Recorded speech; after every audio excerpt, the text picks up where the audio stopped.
કેમ છો બાળ દોસ્તો? આજના વિડીયોની અંદર આપણે ધોરણ 6 વિષય ગુજરાતી પાઠ 5 જય જય ગરવી ગુજરાત જેમના સ્વાધ્યાયનું સંપૂર્ણ સોલ્યુશન લઈને તમારી સમક્ષ આવી જાઉં છું. આ પાઠના જો તમારે શબ્દાર્થ જોવા હોય તો નીચે ડિસ્ક્રિપ્શન બોક્સમાં શબ્દાર્થની લિંક આપેલી છે, ત્યાંથી તમે શબ્દાર્થ પણ જોઈ અને તમારા બુકની અંદર નોટ ડાઉન કરી શકો છો. હવે આપણે શરૂ કરીએ છીએ ધોરણ 6 વિષય ગુજરાતી પાઠ 5 જય જય ગરવી ગુજરાતના સ્વાધ્યાયનું સંપૂર્ણ સોલ્યુશન. આ એક યુટ્યુબ ચેનલ પરથી તમને સંપૂર્ણ સ્વાધ્યાયનું સોલ્યુશન અમે પ્રોવાઈડ કરી રહ્યા છીએ, તો આ વિડીયોને શેર કરજો અને અમારી યુટ્યુબ ચેનલને સબસ્ક્રાઈબ કરજો. પહેલો પ્રશ્ન તમને આપેલો છે, તમને નદીમાં નાહવું ગમે છે? કેમ? હા, મને નદીમાં નાહવું ગમે છે, કારણ કે નદીના શીતળ અને વહેતા પાણીમાં નાહવાથી તાજગી અનુભવાય છે. તમે તીર્થ સ્થાન કોને ગણો છો? મારી સમજ પ્રમાણે તીર્થ સ્થાન એટલે તીર્થ કરવા જેવી પવિત્ર જગ્યા, યાત્રાનું ધામ. આમ આપણા ધર્મના પૌરાણિક અને પવિત્ર મંદિરો, નદીઓ, પર્વતો વગેરેને હું તીર્થ સ્થાન ગણું છું. ત્રીજો પ્રશ્ન, તળાવ અને દરિયો, દરિયામાં શો ફેર હોય છે?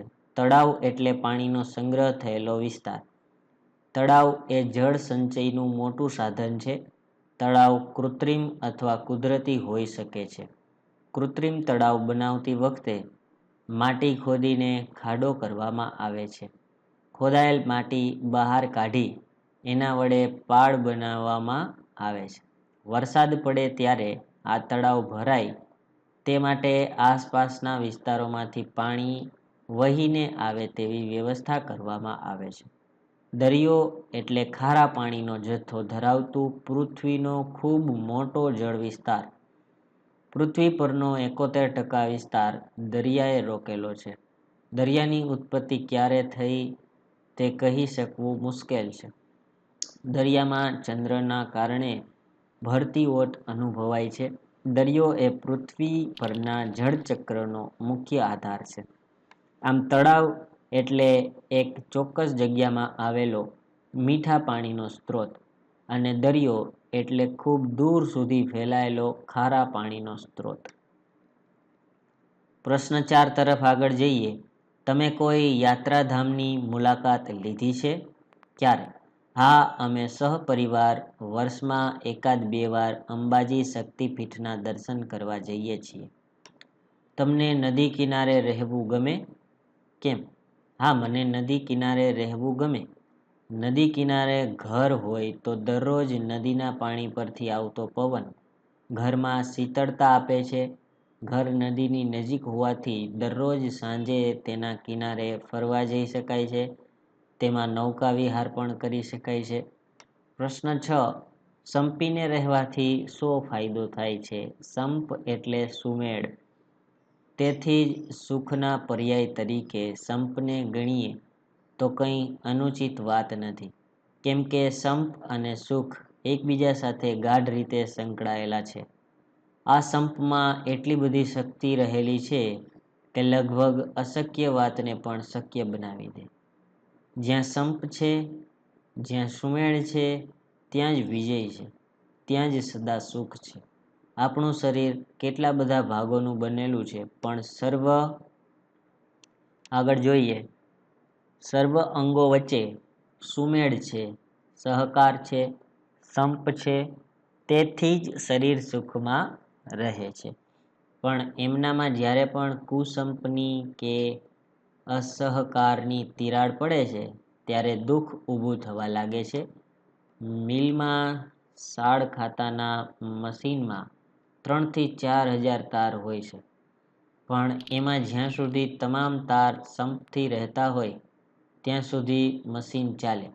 જ્યારે પણ તેમાંથી એક તાર તૂટે એટલે કુસંપની શરૂઆત થાય તો મશીન તરત જ બંધ પડી જાય છે. જીવનમાં રૂપિયાથી કે ધનથી સુખી જીવન નથી થતું, પણ સંપથી, સમજણથી, સમજથી સુખી જીવન જીવી શકાય છે. બીજો પ્રશ્ન છે, નીચે આપેલા શબ્દોનો સાચા અર્થવાળો શબ્દ લખો.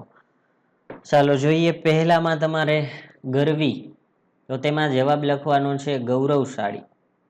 નિજ એટલે પોતાનું, અરુણું એટલે કે લાલ રંગનું, સંતતિ એટલે કે સંતાન, કસુંબી એટલે કેસરી, રક્ષા એટલે કે રખેવાળી. ત્યારબાદ પ્રશ્ન 3, નીચે આપેલા જોડકા જોડો, જેમાં તમારે ઉત્તરમાં અંબા માતા, દક્ષિણમાં કુંતેશ્વર મહાદેવ, પૂર્વમાં કાળી માતા, પશ્ચિમમાં સોમનાથ. ત્યારબાદ નીચે આપેલા શબ્દોનું શિષ્ટ રૂપ લખો. પ્રભાત એટલે પ્રભાત, પૂરવ પૂર્વ, જોઈ જોઈ, યુદ્ધ એટલે યુદ્ધ, દિશે દેખાય. આપેલ ઉદાહરણ જેવા પ્રાસવાળા શબ્દો લખો, જેમાં અંકિત રીત, જાત સાક્ષાત, અંબા માતા કાળી માતા, મહાદેવ દેવ, સાગર જયકર. ત્યારબાદ આગળ જોઈએ તો છઠ્ઠા પ્રશ્નની અંદર આપેલ વિકલ્પમાંથી યોગ્ય કારણ શોધો, જેમાં તમારે કવિ સંતાનોને પ્રેમ ભક્તિની રીત શીખવવાનું કહે છે, કારણ કે તેમાં તમારે જવાબ લખવાનો છે ક. એવી જ રીતે બીજા પ્રશ્નની અંદર તમારે જવાબ લખવાનો છે બ, ત્રીજામાં પણ બ અને ચોથામાં પણ બ. હવે આપણે પ્રશ્નોના જવાબ જોઈએ કે જેમાં કવિતા મુજબ ગુજરાતની કઈ દિશામાં શું આવેલું છે તે લખો.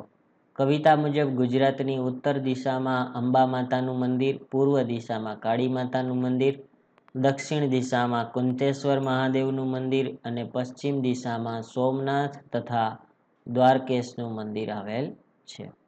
બીજો પ્રશ્ન છે, કવિએ પ્રેમ ભક્તિની રીત શીખવવાનું કેમ કહ્યું હશે? પ્રેમ અને ભક્તિ એ ગુજરાતની ગૌરવ ગાથાના પાયાના તત્વ છે. એના થકી જ ગુજરાતનું ગૌરવ બનતું છે.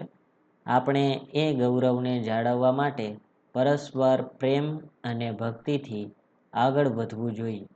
એ ભલી રીત શીખવી જોઈએ. બીજો, ગરવી ગુજરાત એટલે શું? ગરવી ગુજરાતનો અર્થ થાય છે મોટું, વિશાળ, ગૌરવશાળી, ઉચ્ચ ભાવનાવાળું ગુજરાત. ગુજરાતની બીજી નદીઓના નામ જણાવી કોઈ એક નદી વિશે લખો. ગુજરાતમાં તાપી, નર્મદા, મહી ઉપરાંત બનાસ,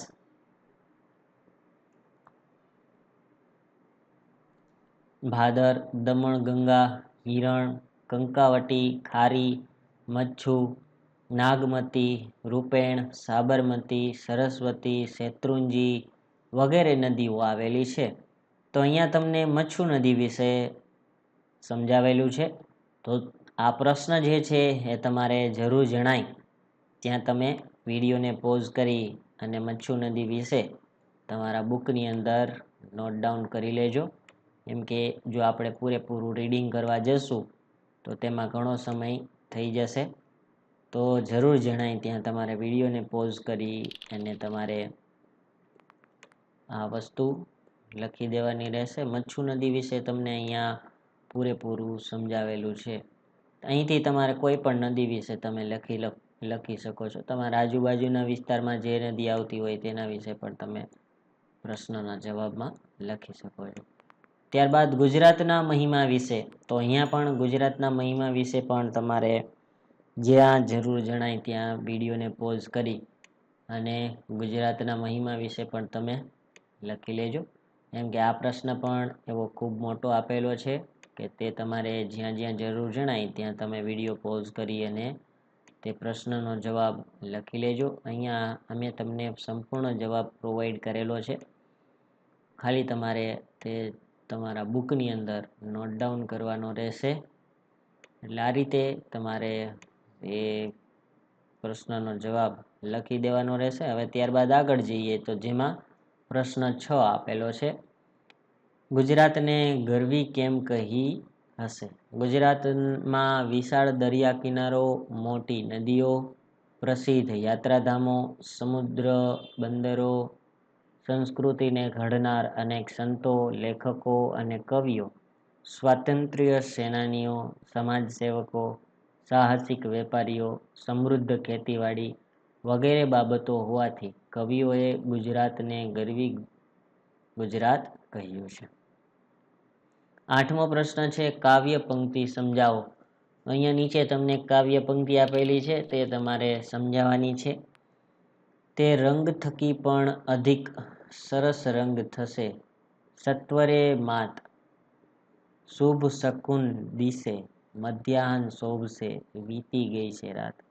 હે માં ગુર્જરી, અત્યારે છે તેનાથી પણ વધુ સારી કીર્તિ નજીકના ભવિષ્યમાં પ્રાપ્ત થશે. ખરાબ સમય વીતી ગયો છે, સારો સમય આવવાના કલ્યાણકારી શુભ સંકેતો પ્રાપ્ત થઈ રહ્યા છે. પ્રશ્ન 9, ઉદાહરણ મુજબ નીચે આપેલા બે શબ્દોનો એક વાક્યમાં ઉપયોગ કરો. કમ્પ્યુટર વેદવ્યાસ. કમ્પ્યુટરમાંથી વેદવ્યાસનો ફોટો જડ્યો. ચાલો જોઈએ હવે તેમાં કયા પ્રકારના વાક્યો તમને ત્યાં આપેલા છે. ફ્રીજ ચપ્પલ. અમે નવું ફ્રીજ લેવા ગયા હતા ત્યારે બાજુની દુકાનમાંથી મારા ચપ્પલ પણ લેતા આવ્યા. ચા જીરાફ. હું ચા પીતા પીતા ડિસ્કવરી ચેનલ પર જીરાફ જોઈ રહ્યો હતો. ફોન કાગળ. હું ફોન પર મારી બહેનને કાગળનું લખાણ વાંચી સંભળાવતો હતો. ખીલી પાતાળ. હું દિવાળ પર ખીલી લગાવતો હતો ત્યારે ટીવીમાં પાતાળ રાજા બલિની વાર્તા આવતી હતી. કાચ પપ્પા. મારા પપ્પા દર રવિવારે બારીના કાચ સાફ કરવામાં મમ્મીને મદદ કરે છે. તો વિદ્યાર્થી મિત્રો, અહીંયા આપણે ધોરણ 6 વિષય ગુજરાતી પાઠ 5 જય જય ગરવી ગુજરાતના સ્વાધ્યાયનું સંપૂર્ણ સોલ્યુશન પૂર્ણ કરીએ છીએ. આવા જ સ્વાધ્યાયના પ્રશ્નો ટૂંક જ સમયમાં અમારી યુટ્યુબ ચેનલ પરથી મળતા રહેશે. તો અમારી યુટ્યુબ ચેનલને સબસ્ક્રાઈબ કરી બાજુમાં આપેલા બેલ આઇકોનને પ્રેસ કરજો. આવજો વિદ્યાર્થી મિત્રો.